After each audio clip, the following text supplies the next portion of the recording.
अस्सलाम वालेकुम। दारुल हुकूमत इस्लामाबाद से प्रोग्राम कैपिटल टॉक के साथ मैं हूं मसूद रज़ा। हामिद मीर साहब निजी मसरूफियत की वजह से मौजूद नहीं है, लिहाजा इस प्रोग्राम की मेज़बानी के फ़राइज़ मुझ पर हैं। पाकिस्तान कई एक मसाइल से इस वक्त दो चार है। दहशतगर्दी का मसला है, लोड शेडिंग का मसला है, तवानाई का बहरान है, एक जंग है जिसमें इस वक्त हम उलझे हुए हैं। इसके अलावा कई आइनी और कानूनी मामलात हैं इस वक्त पाकिस्तान में। पॉलिटिकल सिनेरियो पे देखा जाए तो वहाँ पर भी कई एक मसाइल हमें नज़र आते हैं, मगर एक सबसे कदीम मसला और शायद इस वक्त सबका सबसे बड़ा मसला बलूचिस्तान का मसला है। जब भी इस मसले पर बात की जाती है तो कहा यह जाता है कि इसकी दो डायनेमिक्स हैं। एक, इसका हल सियासी तरीके से निकाला जा सकता है, दूसरा इसका हल अस्करी ज़राए से निकाला जाता है या अस्करी तरीके से निकाला जा सकता है, या इन दोनों चीज़ों को साथ लेकर चलाया जा सकता है और इस मसले का हल निकाला जा सकता है। मगर अब मालूम ये होता है कि इस मसले का सबसे बड़ा हल या इस मसले का सबसे बड़ा जो वजह है वो हुक्मरानों की गैर संजीदगी है। आज इसी मामले पर हम बात करेंगे और इस पर मैं अपने पैनल का आपसे तारुफ करा दूं। मेरे साथ मौजूद हैं जनाब आयतुल्लाह दुरानी साहब, पाकिस्तान पीपल्स पार्टी से ताल्लुक़, lieutenant general retired Abdul Qadir Baloch साहब, मुस्लिम लीग नून से आपका ताल्लुक़, और मेरे साथ मौजूद हैं एयर मार्शल रिटायर्ड शाहिद लतीफ़ साहब और दिफाई तजज़ियाकार की हैसियत से यहाँ पर शामिल हैं गुफ्तगू में। आप तीनों मेहमानों का बहुत शुक्रिया। गुज़िश्ता रोज़ वज़ीर आज़म ने एक गैदरिंग में खिताब किया, वहाँ पर बलूचिस्तान के मसले के हल के हवाले से बातचीत हो रही थी। बहुत अच्छे मुकर्रर वहाँ पर मौजूद थे और सोच विचार की जा रही थी, बातचीत की जा रही थी कि यह मसला किस तरह से हल हो। यहाँ पर वज़ीर आज़म ने जो तकरीर की, वो तकरीर मैंने बहुत गौर से सुनी और उस तकरीर में मैंने ये जानने की कोशिश की कि कौन सी ऐसी नई बात है जो इस वक्त वज़ीर आज़म कर रहे हैं। कोई नई बात तो उसमें नज़र नहीं आई, मगर एक चीज़ मैंने महसूस की कि वज़ीर आज़म ने उसमें बार बार ये जिक्र किया कि बलूचिस्तान के मसले का हल मुल्क की आवाम को निकालना है। सवाल ये पैदा होता है कि अगर मुल्क की आवाम को इस मसले का हल निकालना है तो मुल्क की आवाम ने आपको इख्तियार क्यों दिया था? आवाम ने आपको इख्तियार दिया इसलिए कि वो अपना घर चलाएं। एक आम आदमी अपना घर चलाता है और जिन्हें इख्तियार दिया जाता है वो मुल्क के मसाइल का हल निकालते हैं, वो मुल्क चलाते हैं। इसी सवाल को रखूंगा आयतुल्लाह दुरानी साहब, सबसे पहले आपकी तरफ। वज़ीर आज़म ने कल भी अपनी तकरीर में बार बार ये कहा कि आवाम मसले का हल निकालेंगे। अब हुकूमत ये भी नहीं कहती कि इस मसले का हल हुकूमत निकालेगी, हुकूमत इस पर कुछ करने जा रही है। इसमें गैर संजीदगी नज़र आती है हुकूमत की। बिस्मिल्लाहिर्रहमानिर्रहीम। अवामी हुकूमत अवामी राय और अवाम की राय की बरतरी पर हमेशा बात करेगी। ज़ाहिर है कि उन्होंने अवाम के मुतल्लिक़ बात की, उससे मुराद अवाम के मसले को अवामी पार्लियामेंट में उसको हल होना है। अब बलूचिस्तान के मौजू को अगर आप उस अंदाज़ में लेंगे, यस, प्राइम मिनिस्टर साहब ने एक ख़िताब किया, एक गाइडलाइन है, हो सकता है कुछ पॉलिटिकल हो, कुछ ऑफिशियल गाइडलाइंस होते हैं, और ज़ाहिर है कि बलूचिस्तान में स्टेक होल्डर भी है और स्टेक होल्डर भी है, तो कहीं स्टेक है और कहीं स्टेक है, तो दोनों को लेकर के चलना पड़ता है। तो स्टेक होल्डर्स जो है ना वो अपने अपने पोजीशंस लेकर के बैठे हैं और स्टेक मास्टर्स जो है ना वो अपने स्टाइल से चल रहे हैं। कहते हैं कि लहजों से बदलते जो अल्फाज के मतलब, दुनिया में कोई बात नई बात ना होती। जब वज़ीर आज़म आवाम की बात करते हैं तो क्या वो हुकूमत की बात इसलिए नहीं करते कि वहाँ पर स्टेक होल्डर्स भी बैठे हुए, स्टेक होल्डर्स के साथ साथ? यस, दोनों चीज़ों को देखो। एक अवामी प्राइम मिनिस्टर ने कोशिश की कि उस दिन जा कर के मुलाकात की, असम्बली से मुलाकात की, ये इसका इब्तिदाइया है, ठीक है। इब्तिदाइया को आप इस तरह ना समझे कि इसमें कोई संजीदगी नहीं है। इस दफ़ा प्राइम मिनिस्टर साहब, मेरी अपनी ज़ाती भी मुलाकात हुई इससे, 2 दफ़ा मैंने मुलाकात की और ख़ुसूसन बलूचिस्तान के हवाले से मेरी बात हुई इससे। हम ये चाहते हैं कि इसको संजीदगी से, जैसे आपने कहा कि संजीदगी नहीं है, कोशिश ये है कि संजीदगी से इसको देखा जाए। अब मैं करने का बात तो नहीं कर सकता आपके पास, अच्छा, करने की बात आप करने की बात नहीं कर रहे कि संजीदगी से देखा जाए, तो देखा तो मैं सिर्फ ये उम्मीद करता हूँ कि तमाम दोस्त यारान तरीक़त जितने भी हैं वो इसको निगाह मोमिन से देखेंगे बलूचिस्तान को, तो ठीक हो जाएगा। ठीक है शाहिद लतीफ़ साहब, अगर दोस्त यारान तरीक़त इसको निगाह मोमिन से देखेंगे तो मसला हल हो जाएगा। आयतुल्लाह दुरानी साहब कहते हैं कि संजीदगी से देखना चाहिए, मगर ज़रूरत ये महसूस होती है कि संजीदगी से देखना मसले का हल नहीं, संजीदगी से अमल करना शायद मसले का हल है। देखें, यही सबसे बड़ा अलमिया है हमारे मुल्क का, हमारी रियासत का, हमारी हुकूमत का, कि कहने को तो आपके बहुत बड़े बड़े दावे होते हैं, जब आप करने पे आते हैं تو اس میں آپ کچھ نہیں کر پاتے. اس کو ہم کیا سمجھیں؟ اس کو کیا ہم یہ سمجھیں کہ آپ اس قابل نہیں ہیں، یا اس کو ہم یہ سمجھیں کہ آپ کرنا نہیں چاہتے؟ عوام میں سمجھتا ہوں کہ اس وقت اتنی کنفیوزڈ ہے کہ جو ریاست کی طرف سے مختلف مقامات اور مختلف اوقات میں جو سٹیٹمنٹس آتی ہیں وہ عوام کو بے حد کنفیوز کر دیتی ہیں. اسی حکومت کی طرف سے کچھ عرصہ پہلے سٹیٹمنٹس آئیں کہ جناب اوپن آرمز پالیسی ہے بلوچستان میں، ہم ہر ایک کو گلے لگائیں گے. اور لازمی چیز ہے، آپ کن کو گلے لگانا چاہتے ہیں؟ جو ناراض ہیں.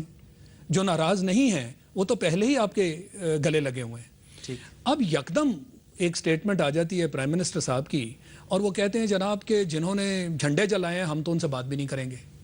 پہلے تو یہ طے کر لیں کہ حکومت چاہتی کیا ہے.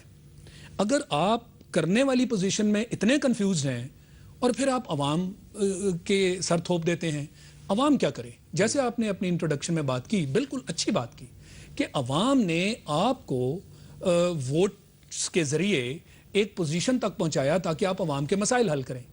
یعنی آپ شاید یہ سمجھ ہی نہیں پا رہے کہ آپ کیا رہے ہیں. اتنے بڑے عہدے پہ ہوتے ہوئے آپ یہ کہیں گے جی پہلے آپ کانٹرڈکٹ کر رہے ہیں اپنی پالیسی کو.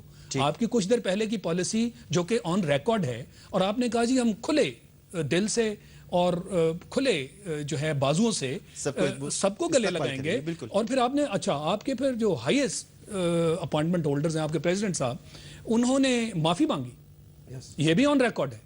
تو یعنی کل آپ معافی مانگ رہے ہیں کہ آپ کے ساتھ زیادتیاں ہوئیں، ہم ان زیادتیوں کا ازالہ کریں گے. آج آپ اٹھ کے کہہ رہے ہیں جی ہم تو بات ہی نہیں کریں گے. یہ کیا ہے؟ یہ کیا ہے؟ پہلے تو اس کا جواب چاہیے. یہی تو جاننا چاہ رہے ہیں کہ یہ کیا ہے. تو مقصد یہی ہوا کہ آپ کنفیوزڈ ہیں. آپ نے کوئی سیریس اپروچ ابھی تک، کوئی سیریس پالیسی نہیں بنائی. باتوں سے آپ نے وقت گزارا ہے، اور آج بھی آپ باتوں سے وقت گزار رہے ہیں جبکہ بلوچستان جل رہا ہے. تو ایسے نہیں ہوگا. ٹھیک، عبدالقادر بلوچ صاحب آپ سے سوال کروں گا، مگر اس سے پہلے میں آپ کو سناتا ہوں کہ وزیر اعظم نے کل کیا کہا. وزیر اعظم نے ایک اور بات کہی، بلکہ دو باتیں کہیں. وہ دونوں باتیں سنیں اور اس پر پھر میں آپ سے چاہوں گا کیا جواب دیں. میں نے وہاں کہا تھا کہ بلوچستان کے ان محب وطن لوگوں کے لیے اگر ہمیں پیٹ پر پتھر باندھنے پڑے تو ہم باندھیں گے. کیوں نہیں؟ ان کی زندگی کے لیے، ان کی آسائشوں کے لیے، ان کی آسانیوں کے لیے ہم کیوں کام نہیں کریں گے؟ کیا محب وطن بلوچیوں کے لیے پیٹوں پہ پتھر باندھ لیے گئے، آسائشیں چھوڑ دی گئیں؟ سب سے پہلی بات تو مجھے اس لفظ کے اوپر اعتراض ہے جو لفظ محب وطن لوگوں کی بات کی ہے. کون ہے یہ فیصلہ کرنے والا کہ محب وطن کون ہے اور وطن سے محبت نہ رکھنے والا کون ہے؟ یہ فیصلہ کون کرے گا؟ وزیر اعظم صاحب کے پاس کون سا وہ پیمانہ ہے جس میں انہوں نے یہ فیصلہ کرنا ہے کہ کون محب وطن ہے، کون غدار ہے؟ مختلف اوقات میں ایک زمانہ تھا کہ نیشنل عوامی پارٹی سے متعلقہ جتنے بھی لوگ تھے ان کو غدار تصور کیا جاتا تھا. یہ لفظ ان کے لیے استعمال کیا جاتا تھا. ان کو کئی مرتبہ گرفتار کیا گیا، ان کو جیلوں میں ڈالا گیا، ان کے اوپر مقدمات چلے. ان کا تعلق پختونخوا، خیبر پختونخوا سے تھا، ان کا تعلق بلوچستان سے تھا. کچھ ایسے لوگ تھے جن کا تعلق سندھ سے بھی تھا. ان کے لیے القابات استعمال ہوتے رہے. اور آج انہی کی دوسری پود وہ یہاں پر حکومت کے ساتھ، اور یہی پود اس وقت سیاست میں تھی. غلام محمد بلور صاحب، حاجی عدیل صاحب کو لے لیے، اسفندیار ولی صاحب کو، یہ اپنے والدین اور اپنے بزرگوں کے ساتھ مل کے سیاست کرتے تھے. وہی زبان بولتے تھے جو ان کے بزرگ بولتے تھے. آج وہ سب سے اچھے ہیں اور سب سے پیارے ہیں، سب کچھ ہے. سنجیدگی نظر آتی ہے. پہلی بات میں آپ کے یہ جو بات یہ لفظ کہہ دینا کہ محب وطن کون ہے، جس طرح سے شاہد لطیف صاحب نے کہا، اس نے بات کی کہ انہوں نے کہا ہے تو ہم فلانے سے بات نہیں کریں گے اور فلانے سے بات کریں گے. پہلے سے انہوں نے کسی نے کہہ دیا، اور وہ کہنے والے انسان ہیں، اور ان کے پاس کوئی پیمانہ نہیں ہے یہ فیصلہ کرنے والا کہ کون سا صحیح ہے اور کون سا غلط ہے. وہاں کے عوامی نمائندے یہ فیصلہ کر سکتے ہیں، یہ مشورہ دے سکتے ہیں، اور ان کی رائے کو صاحب رکھنا چاہیے.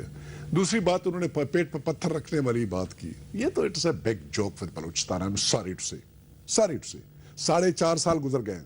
یہ حکومت مہربانی کر کے مجھے یہ تو بتا دے کہ کون سا میگا پروجیکٹ، کون سا بڑا پروجیکٹ انہوں نے امپلیمنٹ کیا جس کو بطور ثبوت کے آیت اللہ درانی صاحب عوام کے سامنے آئے اور بتائے کہ ہماری گورنمنٹ نے 4.5 سال میں آپ کے لیے یہ پروجیکٹ تھا. کچی کنال کا پروجیکٹ تھا. 7.5 لاکھ ایکڑ زمین کی بات کی جاتی تھی کہ اس سے آباد کیا جائے گا. آج बड़ी खुशी की बात होती है अगर आयतुल्लाह दुरानी साहब ये कहते कि जी ये प्रोजेक्ट हमारा फाइनल हो गया, अभी 7.5 लाख एकड़ ज़मीन आबाद है, उनके ऊपर 5 लाख आबादियों का लोगों का दारोमदार है।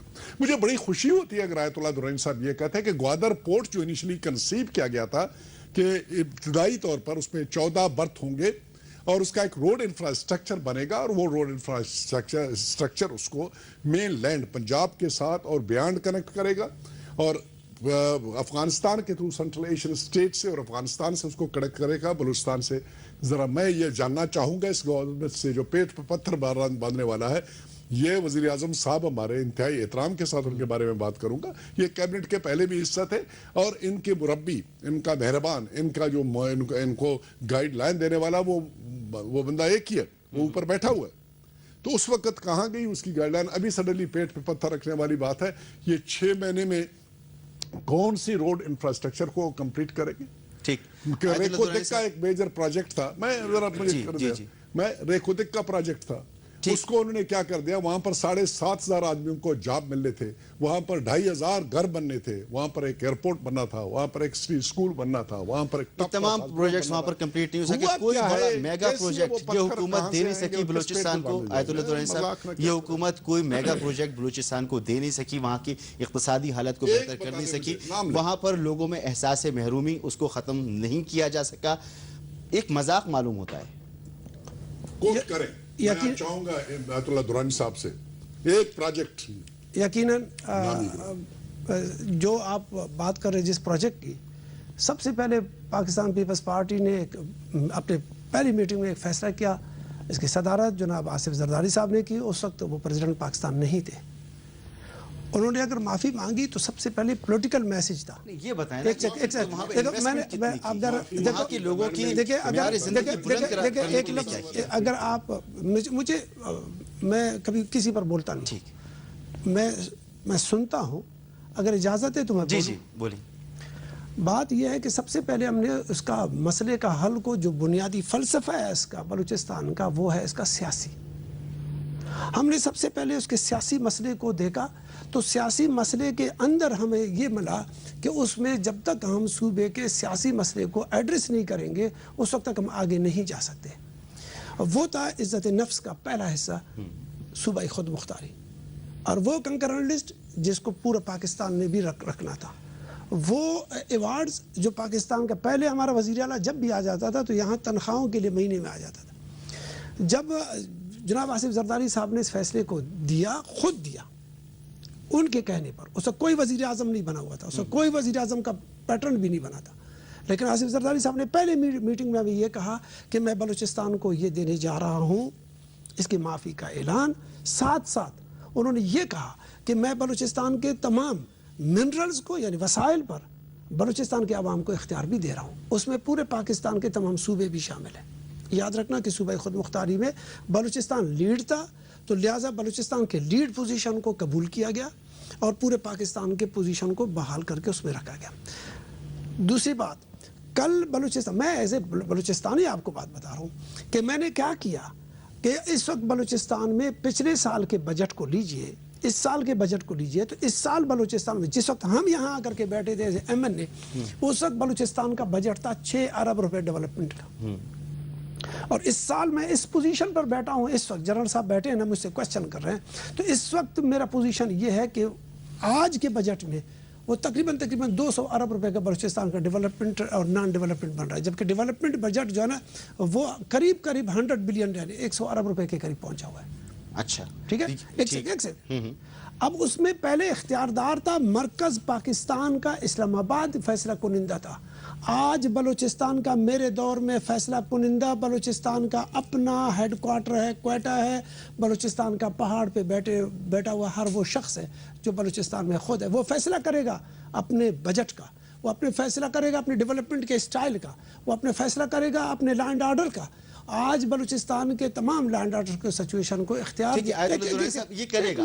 हमने कहा ये करेगा, आपने कहा कि 200 अरब रुपए का बजट तैयार हो रहा है, अब वो आगे बढ़ रहा है, आगे बढ़ रहा है, सबसे पहली बात भी दे दिया। सबसे पहली बात ये कबूलियत, इस बात को देखो, अब ये मैं बात नहीं करूंगा, अब मैं बात नहीं करता आपके पास کہ اس میں چینی کتنی ڈالنی ہے یا نہیں. اب آپ کو اختیار دیا گیا. اس سے زیادہ بلوچستان کے لوگوں کو کیا کہ اقتصاد کا اختیار دیا گیا, انتظام کا اختیار دیا گیا, سیاست کا اختیار دیا گیا, یہ پاکستان پیپلز پارٹی اور یہاں اتحادی ساتھیوں نے, اور میں شکر گزار ہوں اختیار دے دیا گیا, اختیار دے دیا شاید لطیف صاحب, اختیار دے دیا گیا. اختیار شاید بہت بڑا مسئلہ رہا ہو بلوچستان کی عوام کا, اسی کی لڑائی ہے, اسی کی لڑائی ہے. آیت اللہ درانی صاحب یہ کہتے ہیں, مگر لڑائی شاید ایک اور بھی ہے, اور یہ لڑائی صرف وہاں کی عوام کی لڑائی نہیں ہے. میں نہیں کہہ رہا, وزیر اعظم صاحب کہتے ہیں. پہلے سنیں پھر بات کرتے ہیں. جو عناصر ہیں, وہ جو فیکٹر ہے, جو غیر ملکی مداخلت ہے, وہ بالکل ہے. ہم کئی وجہ سے اس کا اتنا اظہار نہیں کر سکتے, لیکن یہ حقیقت ہے. لیکن اس سے بھی تو ہم نے لڑنا ہے, اس سے بھی ہمیں لڑنا ہے, مگر ہم اظہار نہیں کر سکتے. جس کے خلاف آپ زبان سے اظہار نہیں کر سکتے, کیا اس کے خلاف لڑ سکتے ہیں؟ کیوں اظہار آپ نہیں کر سکتے؟ آپ اتنے کمزور ہیں کہ آپ آئیڈینٹیفائی نہیں کر سکتے کہ وہاں غیر ملکی عناصر ہیں, اور غیر ملکی عناصر جو ہیں ان کو ہم نے قابو کرنا ہے. کیا وہ آپ کا پروونس نہیں ہے؟ کیا وہ پاکستان کا حصہ نہیں ہے؟ یہ کیسی باتیں آپ کرتے ہیں کہ جی غیر ملکی عناصر ہیں, ہم ان کا اظہار نہیں کر سکتے. خدا را ایسی باتیں کر کے اپنے آپ کو اور کمزور نہ کیجئے. عوام کے سامنے آپ خود کو اس حد تک بیچارگی کا عالم آپ ان کے سامنے, پھر آپ کہتے ہیں عوام کی مدد سے کریں گے. یعنی عوام اپنے لیڈرز کو یہ دیکھ رہی ہے کہ یہ اتنے بیچارے ہیں کہ جو غیر ملکی وہاں پہ ایجنسیز ہیں وہ وہاں پہ ایک نفرت کی آگ پھیلا رہی ہیں, اور وہاں پہ وہ بلوچستان کو ڈی سٹیبلائز کرنے میں ان کا ایک بہت بڑا ہاتھ ہے. یہ حقیقت ہے, یہ حقیقت ہے, یہ کوئی غلط بات نہیں ہے. پر آپ یہ بتائیے کہ آپ کی پالیسیز میں آپ وہ کون سے عناصر ہیں جن کے تحت آپ ان غیر ملکی عناصر کو وہاں چیک کرنا چاہتے ہیں؟ یعنی آپ اس حد تک نان سیریس ہیں. پھر آپ کہتے ہیں جی یہ بجٹ کی بات کی گئی, ٹھیک ہے آپ نے بجٹ دے دیا. وہ یہ بھی حقیقت سب کے سامنے ہے کہ دیکھیے بلوچستان میں جتنے چیف منسٹرز ہیں وہ سارے بلوچ رہے ہیں. بلوچستان میں اس میں کوئی شک نہیں, بجٹ بھی دیا جاتا ہے. 50-50 کروڑ ڈسٹرکٹس کو بھی دیے گئے. اے اور بی ایریاز ہیں, 5% صرف پولیس ہے, باقی 95% جو ہیں وہ لیویز ہیں, اور وہ وہیں کے جو ملکس ہیں وہ ان کو نامینیٹ کرتے ہیں. یعنی بلوچستان میں پروونشل لیول پہ بہت سارا اختیار ہے, مگر کیا اس کو اوورسی آپ نے نہیں کرنا؟ پروونشل لیول پہ بہت بڑی یہ کمزوری ہے. اور پھر آپ اپنی جو کمزوریاں ہیں اور اپنی غلطیاں ہیں وہ دوسروں کے کندھے پہ ڈال دیتے ہیں, یعنی معاملے کو اور کنفیوز کر دیتے ہیں. یہ مختلف ایلیمنٹس ہیں. بلوچستان کی پوزیشن پیچیدہ ہے, اس میں کوئی شک نہیں, مگر آپ کتنے سیریس ہیں اس کو حل کرنے کے لیے؟ غیر ملکی عناصر کو آپ آئیڈینٹیفائی نہیں کرنا چاہتے. آپ آئیڈینٹیفائی نہیں کرتے تو اس کے خلاف میکنزم کیا ہے آپ کے پاس؟ اچھا, جو آپ کی سیکیورٹی فورسز جن کو آپ نے ڈپلوائے کیا ہے ان کو آپ نے اتنا کنٹروورشل بنا دیا کہ ہر روز جوڈیشری کی طرف سے ایک وارننگ جا رہی ہے کہ جی IGFC پیش ہو جائیں, ان کے فلاں ماتحت پیش ہو جائیں. کوئی ایویڈنس ہے تو اس کو لائیے. یہ آپ کے اندرونی معاملات ہیں, ان کو طے کیجئے. یہ وارننگز دینے سے, ڈیمورلائز کرنے سے, دیکھیں وہاں پہ بہت سارے سیکیورٹی کے جو معاملات ہیں, یہ بھی آپ حقیقت مانیں کہ وہاں بہت سارے فائنینشیل جو پروجیکٹس چل رہے ہیں. ٹھیک ہے, یہ میں بات مانتا ہوں کہ میجر پروجیکٹس ایز سچ کوئی شاید پچھلے 4 سال میں ٹیک اپ نہ کیے گئے ہوں, مگر پھر بھی سائیڈ بائی سائیڈ وہاں پہ ہمارے فائنینشیل انٹرسٹ ہیں, وہ کسی لیول پہ بھی ہیں, مگر ہیں تو صحیح. تو کیا سیکیورٹی فورسز ریکوائرڈ نہیں ہیں ان کو پروٹیکٹ کرنے کے لیے؟ آج آپ ان کو نکال لیں, آپ نے پہلے بھی ایک مرتبہ نکالا تھا, اور اس کے بعد حالات دیکھ لیں. 95% جیسے میں نے کہا نا جی لیویز ہیں, اور وہ کن سے ملے ہوئے ہیں؟ وہ وہیں ان لوگوں کے لوکل جنہوں نے ان کو ڈپلائی کیا ہوا ہے وہ انہی کی لک آفٹر کرتے ہیں. تو بات یہ ہے جی کہ معاملہ پیچیدہ ہے, آپ آئیڈینٹیفائی نہیں کر پا رہے, پالیسی آپ کی کلیئر نہیں ہے. جیسے میں نے کہا کہ ایک طرف آپ کہتے ہیں جی ان کو گلے لگائیں گے, دوسری طرف آپ کہتے ہیں ہم ان سے ملنا نہیں چاہتے. کیا یہ معاملہ تھورلی جس حد تک سنجیدہ اور خطرناک ہے, کیا اس لیول کی ڈیبیٹ آپ نے کی؟ بالکل ڈیبیٹ اس پر ہونی چاہیے, ڈیبیٹ پارلیمنٹ میں ہونی چاہیے جیسے میں نے کہا, مگر ہمارے پاس وقت نہیں ہے. اس پر جو فیصلے ہونے چاہیے ان پر عمل درآمد ہونا چاہیے تھا. اور ایک بریک کی طرف جائیں گے, اور بریک کے بعد جب واپس آئیں گے تو بات یہاں پر کی گئی کہ کتنی ڈیولپمنٹ کی گئی, کتنا فنڈ وہاں کے لیے مختص کیا گیا, بلوچستان کی عوام کو احساس محرومی سے نکالنے کے لیے حکومت نے کیا کیا گیا. دعوے کیے گئے 200 ارب ڈالر, 200 ارب ڈالر روپے, 200 ارب روپے, ٹھیک ہے, 200 ارب روپے کا بجٹ بلوچستان کا اب بن رہا ہے, اختیارات ان کو مل رہے ہیں. پھر یہ بھی بات کی گئی کہ ڈی مورلائز کیا جاتا ہے سیکیورٹی فورسز کو. پھر معاملہ یہاں پر آ جاتا ہے کہ جو مسنگ پرسنز ہیں ان کا کیا ہوگا. ان تمام معاملات پہ بات کریں گے ایک بریک کے بعد.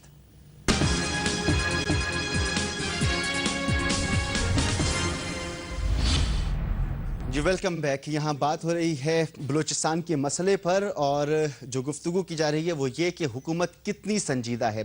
आयतुल्लाह दुरानी साहब संजीदगी बता रहे हैं हुकूमत की कि कितनी हुकूमत संजीदा है, क्या हुकूमत ने इक़दाम किए। अस्करी हवालों से भी बात हो रही है और बात ये भी हो रही है कि अपोजिशन का इस पर क्या वो किस तरह से रिस्पॉन्ड करती है, क्या समझती है कि वाकई इस पर संजीदगी है या नहीं है। आगाज़ हुकूक़ बलूचिस्तान जब 18वीं तरमीम और उसके बाद आगाज़ हुकूक़ बलूचिस्तान का आगाज़ किया गया तो समझा जा रहा था कि वाकई एक संजीदा कोशिश की जा रही है। उसके चंद पॉइंट्स आपके सामने रखता हूँ और फिर उसके बाद बात को आगे बढ़ाता हूँ। कहा गया था कि बलूचिस्तान के सियासी कारकुनों को रिहा किया जाएगा, बलूचिस्तान के तमाम सियासी लोगों से बातचीत का आगाज़ किया जाएगा। गुज़िश्ता रोज़ का वज़ीर आज़म का स्टेटमेंट सुन लिया, उन्होंने एक कंडीशन लगा दी कि सब लोगों से बात नहीं की जाएगी।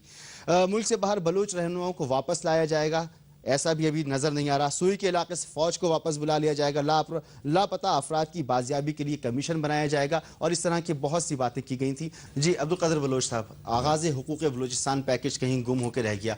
समझा जा रहा था कि उस पर जब वो आया था तो हुकूमत वाकई संजीदा है, कुछ संजीदगी से करने जा रही है, फिर पै दर पै इस तरह के बयानात। अभी आयतुल्लाह दुरानी साहब ने भी खासे इक़दामात गिनवा दिए, आप क्या कहती हैं?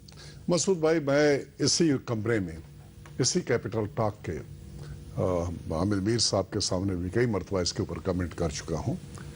जिस मसले को आप उजागर करने की कोशिश कर रहे हैं, जिस पर कमेंट्स मांगने की कोशिश कर रहे हैं आप, आगाज़ जो स्कीम के बारे में, आगाज़ हुकूक़ बलूचिस्तान, इसके बारे में हमारे वज़ीर आला साहब ऑन रिकॉर्ड हैं ये कहने में कि ये मजाक है बलूचिस्तान के लोगों के साथ। हमारे गवर्नर साहब के कमेंट है कि ये एक खैरात है और खैरात लेना हमारे बलूचिस्तान के लोगों के लिए मुनासिब नहीं है। खैरात लेना या खैरात देना, उन्होंने ये बात की। इसके बारे में मजाक और खैरात के लफ्ज़ इस्तेमाल किए गए।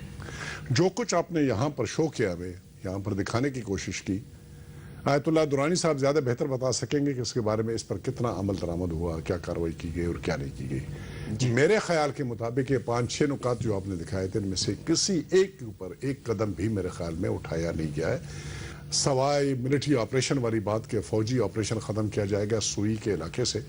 मुझे मालूम नहीं है, इन्फॉर्मेशन नहीं है, अगर वहाँ पर ऑपरेशन एज सच पाकिस्तान फौज जो खाकी पहनने वाले लोग हैं उनका ऑपरेशन एज सच नहीं हो रहा है। इंटेलिजेंस एजेंसीज अगर कोई कार्रवाई कर रहे हैं वो अलहदा है, लेकिन फौज के वो सीगे जो हथियार इस्तेमाल करते हैं, तोपें इस्तेमाल करते हैं, बंदूकें इस्तेमाल करते हैं, मशीन गनें इस्तेमाल करते हैं, पहाड़ों पे जाते हैं, लोगों को चेज करते हैं, उनके खिलाफ कार्रवाई, फौजी कार्रवाई करते हैं, वो वाली कार्रवाई एज सच नहीं है।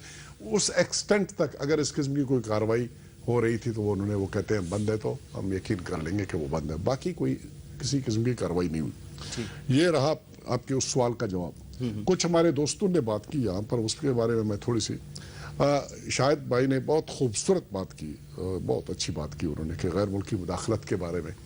अफसोस सद अफसोस कि मुल्क का चीफ एग्जीक्यूटिव ये कहता है कि उसको शर्म आती है ये बात कहते हुए, डर लगता है, हिचकिचाता है ये बात करने के लिए कि वो एलिमेंट्स जिनको गैर मुल्की वो कहता है, जो मुल्क को डिस्टेबलाइज करने के पीछे लगे हुए हैं, जो आज़ादी एक सूबे में एक आज़ादी की तारीख चल रही है वो उसके पीछे है, उनका नाम लेने से वो डरते हैं, वो घबराते हैं।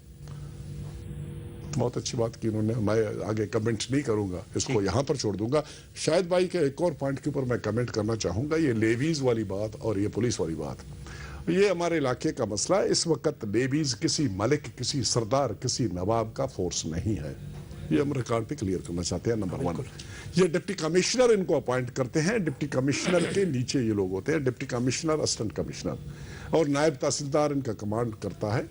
और ये 2 दिन पहले की बात है, chief justice of Pakistan Iftikhar Chaudhry साहब ने कमेंट किया था वहाँ पर बलूचिस्तान के मसले को सुनते हुए। उन्होंने पुलिस के ऊपर जब क्रिटिसिज्म किया, उन्होंने कहा कि 5% इलाका जिसमें पुलिस की जिम्मेदारी है, उनके जराइम 95% इलाका जिसमें लेवीज की जिम्मेदारी है, इनके जराइम इस 5% एरिया में उसके मुकाबले में ज्यादा है। ये 2 दिन पहले की बात है। सो लेवीज फोर्स को अगर ये हम कह दें कि बिल्कुल टोटली इनफेक्टिव फोर्स है, ऐसी कोई बात नहीं है। इस किस्म के फोर्सेस पूरी दुनिया में एग्जिस्ट करते हैं, इनका एक इलाकाई करेक्टर होता है और पुलिस की भी इलाकाई करेक्टर है। इससे पहले पुलिस भी डिस्ट्रिक्ट पुलिस लिखा होता था, डिस्ट्रिक्ट फोर्स, पश्चिम पुलिस, फलाना पुलिस, और इसी तरह से लेवीज भी सिर्फ नाम है उसका। ये इतने ही इफेक्टिव है जितने और हैं। लेकिन एक और चीज मैं बतौर फौजी मैं क्लियर करना चाहता हूँ, पुलिस हो या लेवीज हो, یہ فوجی آپریشن نہیں کر سکتے ہیں، یہ کرائمز کو کمبیٹ کرتے ہیں. ان کا کام ہے اسٹریٹ کے اندر یا کسی کو گرفتار کر لینا، اس کا انویسٹیگیشن کرنا، یہ کاروائی کر لینا. اگر ان سے یہ توقع رکھا جائے کہ ان کو ٹکڑوں میں بانٹا جائے گا، پلٹونیں اور کمپنیاں دی جائیں گی اور ہتھیار دیے جائیں گے اور یہ حملہ کریں گے اور حملہ کی کاروائی میں انسرجنسی اگر ہو رہا ہے ان کو شکست دیں گے، یہ ان کا رول نہیں ہے. ان کا رول بنیادی طور پولیسنگ ہے اور وہ ایف سی اپنا رول ادا کر رہی ہے. ایک اور پوائنٹ صرف آیت اللہ درانی صاحب کے پوائنٹ کے بارے میں کہنا چاہوں گا. یہ جو انہوں نے بات کی کہ اتنے بلین، ریکارڈ اپنا کریکٹ کر لیں، میرے انفارمیشن کے مطابق اس میں کوئی شک نہیں ہے کہ بلوچستان کی ایلوکیشن بہت بڑھائی گئی اور کوئی احسان نہیں کیا گیا. اناملیز تھے. 3.5% پہ بلوچستان کی کاروائی چل رہی تھی، ٹھیک ہے، وہ 5.11 کے اوپر پہنچ گیا ہے. 5.11 ہمارے پاپولیشن کا اس وقت ریشو ہے.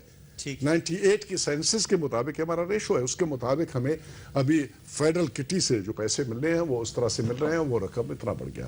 وہ جہاں تک انہوں نے صوبہ خود مختاری کی بات کی، بلوچستان کو صوبہ خود مختاری نہیں دی گئی ہے. اور کنکرنٹ لسٹ جو ہے نا، بلوچستان کا کنکرنٹ لسٹ نہیں تھا، یہ پاکستان کا تھا. آئین میں دیا گیا تھا، تمام صوبوں کے لیے دیا گیا تھا. یہ جو قدر بلوچ صاحب نے بہت تفصیل سے بات کر لی اور تمام پوائنٹ سے بات کر لی، اس میں عسکری حوالوں سے بھی گفتگو ہوئی، سیاسی حوالوں سے، معاشی حوالوں سے بات. میں آپ کی طرف پھر آ جاتا ہوں. ایک لفظ سن لیجیے. آیت اللہ درانی صاحب کہ بلوچستان کا مسئلہ سیاسی ہے، نو ڈاؤٹ سیاسی ہے، لیکن سیاسی مسئلہ معاشی، وہ معاشی بدالی نے سیاسی یہ ہم تمام گفتگو کر رہے ہیں، چاہے وہ آغاز حقوق بلوچستان کی بات ہو، چاہے وہ آپ کی صوبائی حکومت جو ہے وہاں کی، اس کے اکابرین کی تقریریں ہوں، بیانات ہوں، یا مرکز کی طرف سے دیے جانے والے بیانات ہوں، مسئلہ حل ہوتا نظر نہیں ہوتا. بلوچستان کا مسئلہ دن بدن خراب ہوتا نظر آ رہا ہے. یہ میں نہیں کہہ رہا، یہ خود وزیر اعظم صاحب کہہ رہے ہیں. اس کا حل جو ہے وہ کیا ہے؟ کیونکہ اب آپ کی 4 سال کی حکومت کے پورے ہو گئے، اب آپ الیکشن کی طرف جانے والے ہیں. آپ مانیں گے کہ آپ نے اپنے دور حکومت میں اس مسئلے کو حل کیا ہے یا آپ اس کو حل کرنے میں ناکام ہو گئے ہیں؟ دیکھیں، حل کرنا، ہم نے اس کا رخ متعین شدہ نہیں تھا، لیکن ہمارے دور میں یہ وہ کہتے ہیں کہ چھٹی پڑ گئی، ٹھیک ہے. ہم نے اس کا رخ متعین کروا کر کے اس کے وہ تمام خد و خال جو کل مانے نہیں جا رہے تھے وہ ہم نے منوائے، کام شروع کروا دیا. مثلا جب بلوچستان، یہ جو میں نے آپ کو کہا کہ اس کا اقتصاد، اس کی سیاست، اس کی سماجی معاملات میں اس کے اپنے لوگوں کا اپنے ہاتھ میں لے لینا، اور اس کی سیاست کو اور اس کے عام اصطلاح میں صوبے کے وسائل کو، صوبے کے لوگوں کو پاکستان کے آئین کے اندر رہتے ہوئے، یاد رکھنا 73 کے آئین اور پاکستان کے حدود کے اندر رہتے ہوئے جو اس کے بنیادی حقوق ملنے تھے پاکستان آئین میں، وہ اس دفعہ بلوچستان کو کیا تمام صوبوں کو جہاں تک آپ چاہتے ہیں کہ بلوچستان کا مسئلہ حل ہو، میرے پیارے صوبائی، بلوچستان کا مسئلہ کبھی جلدی حل نہیں ہوگا. بلوچستان ایک گیٹ وے ہے نیٹو فورسز کا. سلالہ چیک پوسٹ پر حملہ کرنے کے بعد پاکستان کے مختلف جو انگ میں جو ہے نا جو درد محسوس ہو رہا ہے، کبھی لاہور تو کبھی پشاور، کبھی فاٹا تو کبھی بلوچستان، کبھی کراچی، اور کئی، یہ ہوگا آپ کے ساتھ، کیونکہ 50 ممالک کے اس چتے کو چھیڑا گیا جس میں سے تھوڑا سا دیکھو ٹیکنیکلی ہے. یعنی آپ کا کہنا یہ ہے کہ آپ کامیاب رہے بلوچستان کے مسئلے کی حد تک، آپ آگے بڑھے ہیں، آپ نے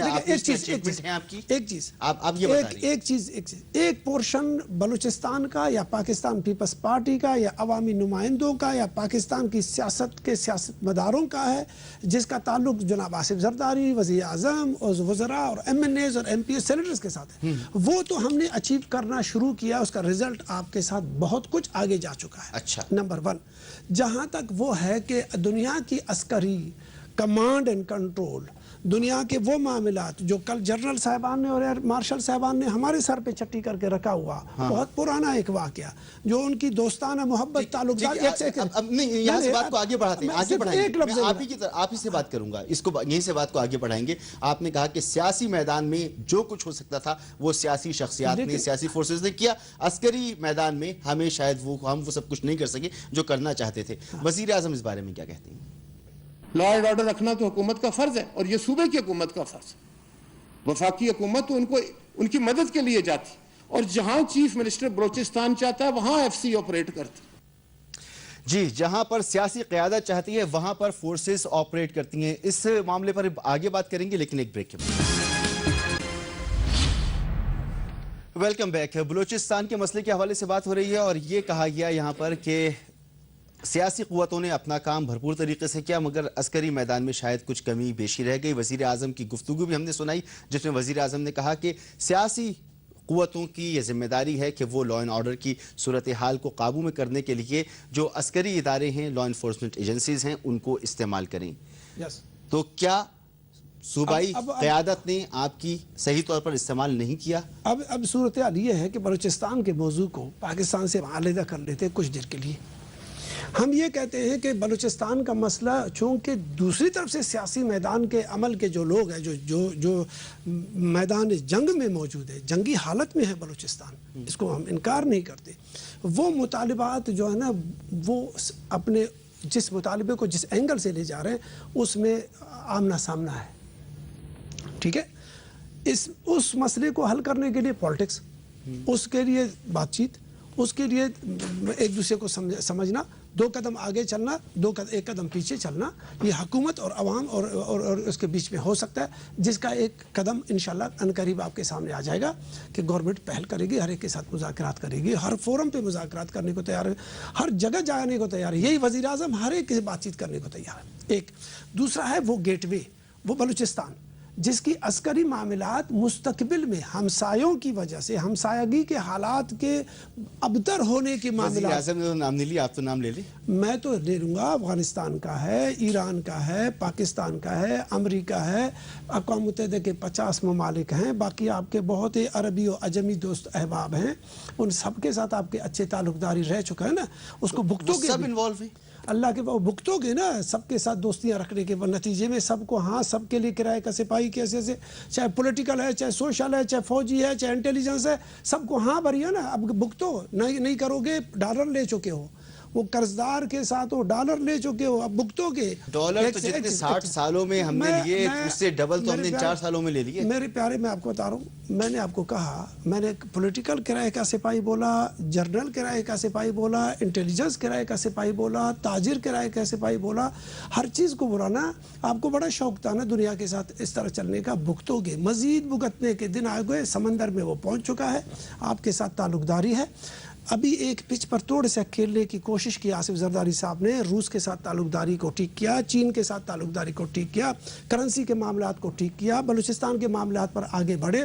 बलूचिस्तान का आगे का जो मगरबी बलूचिस्तान जो ईरान से मुंसलिक है, मशरकी बलूचिस्तान जो पाकिस्तान है, शुमाल जो उस वक्त जो अफगानिस्तान का बलूचिस्तान है, जो समंदर में बलूचिस्तान, यानी सारी दुनिया यहाँ पर इन्वॉल्व हो गई। आपका नहीं, इस वजह से कुछ जगहों पर इन्वॉल्व होने की जरा अफसोस हो रहा है। यकीनन मुझे तो वाकईतन अफसोस हो रहा है और सुनने वालों को भी हो रहा होगा कि वो जमात, वो सियासी हुक्मरान जिन्होंने 4 साल हुकूमत की, 5वें साल हुकूमत कर रहे हैं, अब इलेक्शन की तरफ जाएंगे, वो हुकूमत वो ये कहती है कि भुगतोगे, हमने कुछ किया या नहीं किया, तुम भुगतोगे। आप एक सेकंड, आपने मेरे मानी को, जो मामलात आपने उस वक्त शुरू किए थे वो हम सफाई करते करते पॉलिटिकली ठीक कर रहे हैं, लेकिन मैंने कहा कि इस वजह से भुगतो के अभी सलाला तो हमने नहीं करवाया। नहीं, तो आप मैंने सलाला के बाद आपसे जिम्मेदारी अपने ऊपर लेनी होगी, जिम्मेदारी लेनी होगी। मैंने उसामा को नहीं ला के रखा, मैंने आपको नहीं कहा कि आपकी ताल्लुकदारी उनके साथ इतनी हो कि आपके घर के अंदर घुस जाए, एक एक चीज पर वो आपका घुसा। मैंने रेमंड डेविस को जगह नहीं दिया था, इस चीज को अपने जहन में लिखा, पॉलिटिकल लोगों ने नहीं दिया इसको, जिन्होंने दिया है वो उसके काउंटर पार्ट हैं जो उनके साथ ही है। नहीं, देखें बात ये है, आपको हकीकत से आप जो है वो रूपोश नहीं हो सकते, आप छुप नहीं सकते, छुपने से मामला तय नहीं होंगे, इनको फेस करना होगा। आपके प्राइम मिनिस्टर साहब की अभी जो आपने एक एक्सट्रैक्ट सुनवाया, उनमें उन्होंने बड़ी क्लियरली जिम्मेदारी ली। अब आप कैसे कह सकते हैं कि हमारी जिम्मेदारी नहीं है? उन्होंने कहा कि ये सूबाई हुकूमत की जिम्मेदारी है, लॉ एंड ऑर्डर। यही बात मैंने पहले भी आर्गूमेंट दी थी कि हुकूमत का और फिर उसके बिहाफ पे जो सूबाई हुकूमत है, ये उसकी जिम्मेदारी है कि उनके सूबे में वो लॉ एंड ऑर्डर कायम करें और फिर बताएं कि वो कौन से ऐसे अनासर हैं जो उनको ये करने से दूर रख रहे हैं। हाँ, तो 1 लाख फौजी बॉर्डरों से वापस हो जाएगा, मामला ठीक हो जाएगा। देखिए आप यहाँ बैठ के टीवी प्रोग्राम में बात कर रहे हैं ना, आपके प्रोविंशियल लेवल पे आपके चीफ मिनिस्टर, आपके गवर्नर, आपकी पार्लियामेंट में किसी ने खड़े होके ये कहा? आपके प्राइम मिनिस्टर आज कह रहे हैं कि एफसी वहां एक्ट करती है जहां उसे कहा जाता है। खुदारा ऐसी बातें ना करे, یہ آپ اور ڈائیکاٹمی کریٹ کر رہے ہیں. یہاں بیٹھ کے آپ کچھ کہہ رہے ہیں, آپ کی گورنمنٹ کچھ اور کہہ رہی ہے. یعنی آپ ٹھیک کہہ رہے ہیں یا وہ ٹھیک کہہ رہے ہیں. اس معاملے کو نہیں, انہوں نے کہا سیکورٹی فورسز, انہوں نے کہا سیکورٹی فورسز پروونشل گورنمنٹ کے حکم کے بغیر پولیس اور بریفلی آپ کو بات بتاؤں گا. جہاں تک صوبائی حکومت, اس میں کوئی شک نہیں ہے, لا اینڈ آرڈر بنیادی طور پر صوبائی حکومت کی ذمہ داری ہے. اس میں کوئی شک نہیں ہے کہ قانوناً ایف سی کو جس وقت خدمات لیے جاتے ہیں ان کو زیر کمان صوبائی حکومت کے رکھا جاتا ہے. یہ حقیقت ہے, قانونی حقیقت ہے. ایک منٹ جی. لیکن ہمارے وزیر اعلیٰ جناب نواب رئیسانی صاحب is on record to have said, وہ اور گورنر دورو, کہ ہمارے گورنمنٹ کے پیرلل ایک اور گورنمنٹ ایف سی کے فارم میں وہاں پر ایگزسٹ کر اگر وہ یہ کہہ رہے ہیں تو آپ کے پرائم منسٹر کیا کہہ رہے ہیں؟ He is on record to have said so. تو پرائم منسٹر کیا کہہ رہے ہیں؟ صاحب یہ کہتے ہیں کہ ان کے زیر کمان ہیں اور وہ جہاں چاہیں گے وہاں ان کو استعمال نہیں کریں گے. کہتے جہاں کہتے ہیں وہاں استعمال ہوتا ہے. وہاں کہتے ہیں جہاں کہتے ہیں وہاں پر. تو پھر آپ اس میں سارٹ آؤٹ کریں کون ٹھیک کہہ رہا ہے. لیکن میں پرانی بات نہیں کر رہا ہوں, آپ اپنے ریکارڈز کو ڈھونڈنے کی کوشش کر لیجئے گا. یہ electronic media as well as print media میں آ چکا ہے. صوبائی حکومت کا نقطۂ نگاہ جہاں تک, نقطۂ نظر جہاں تک ایف سی کی امپلائمنٹ کا تعلق ہے, لیو اٹ دیئر. ٹھیک ہے جی. دوسری بات انہوں نے کی بڑی زبردست قسم کی, میں معذرت کے ساتھ, کہ نیٹو اور پتہ نہیں ڈالر اور پتہ نہیں کیا اور کون اور فلان اور فلان اور فلان وہ آ چکے ہیں. بھائی ٹھیک ہے, سب کچھ پتہ نہیں, اشارہ وہ یہ کر رہے تھے کہ ان کو لانے والے کوئی اور ہیں. جناب عالی, آپ سے میں ایک درخواست کروں گا, آپ سے میں ایک عرض کروں گا, سوال پوچھوں گا کہ آپ نے اس سے 4 سال 4.5 سال پہلے ان لوگوں سے آپ نے اقتدار ان سے ٹرانسفر ہو کے آپ کے پاس آئی. دوسرا پوائنٹ جو میں بتانا چاہوں گا, صرف ایک لفظ میں کہوں گا, وہ یہ ہے کہ آپ کیسے یہ کہتے ہو کہ پولیٹیکل گورنمنٹ, آپ پولیٹیکل گورنمنٹ ہے, پولیٹیکل گورنمنٹ کے نیچے اسٹیٹ کے جتنے بھی آرگنز ہیں وہ آپ کے زیر کمان رہتے ہیں. آپ کمال ہے, آپ کا وزیر اعلیٰ کہتا ہے کہ پیرلل سسٹم ہے, آپ کا گورنر کہتا ہے پیرلل سسٹم ہے, اور آپ بطور حکومت کے کہتے ہیں الزامات کسی اور کی طرف اشارہ کرنے کی کوشش کر رہے ہیں کہ پیرلل سسٹم ایگزسٹ کر رہی ہے. 30 سیکنڈ میں جواب دے دیں. اور پھر میرے حساب سے کہیں بھی پیرلل نہیں ہوتا ہے. یہ کبھی بھی کوئی نہیں کہہ سکتا کہ پیرلل ہوگا. جو اس وقت ایف سی ہے وہ قانون کے مطابق, لا کے مطابق, ڈاکومنٹس کے مطابق وہ وزیر اعلیٰ کے انڈر ہے. وہ کسی صورت میں بھی جہاں ضرورت پڑ جاتی ہے, پہلے ڈپٹی کمشنر کے ساتھ تھا, اب چیف منسٹر کو اختیار مل گیا. ڈاکومنٹس میں ہے, بالکل ہر جگہ کمیٹڈ ہوتے ہیں تمام ادارے, وہ کمیٹڈ ادارے ہیں اور کمیٹڈ کے ساتھ چل رہے ہیں. جہاں تک آپ کہہ دیتے ہیں کہ ہم نے کسی کو واپس نہیں کیا, ہاں بھائی, ہم نے ابھی تک اس کاشتکاری کو جو معاہدے ہیں 10 سال کے ابھی وہ آپ نے واپس نہیں کیے. آج کی گفتگو ہم نے بلوچستان کے معاملے پر کی. آپ تینوں مہمانوں کا بہت شکریہ. اور گفتگو شروع کرتے وقت جب میں نے کہا تھا کہ شاید بلوچستان کے مسئلے کا حل صرف اس میں ہے کہ سنجیدگی کا مظاہرہ کیا جائے, اور سب سے بڑا جو یہاں پر خلا نظر آتا ہے وہ غیر سنجیدگی نظر آتی ہے, جس کی وجہ سے یہ مسئلہ حل نہیں ہو رہا. اس پوری گفتگو میں اگر آپ نے یقیناً اس گفتگو کو غور سے سنا ہوگا تو آپ خود فیصلہ کر سکتے ہیں کہ ہمارے ابتدائیہ الفاظ جو تھے وہ کیا تھے اور وہ کس حد تک حقیقت پر مبنی تھے. اجازت دیجیے, اللہ حافظ.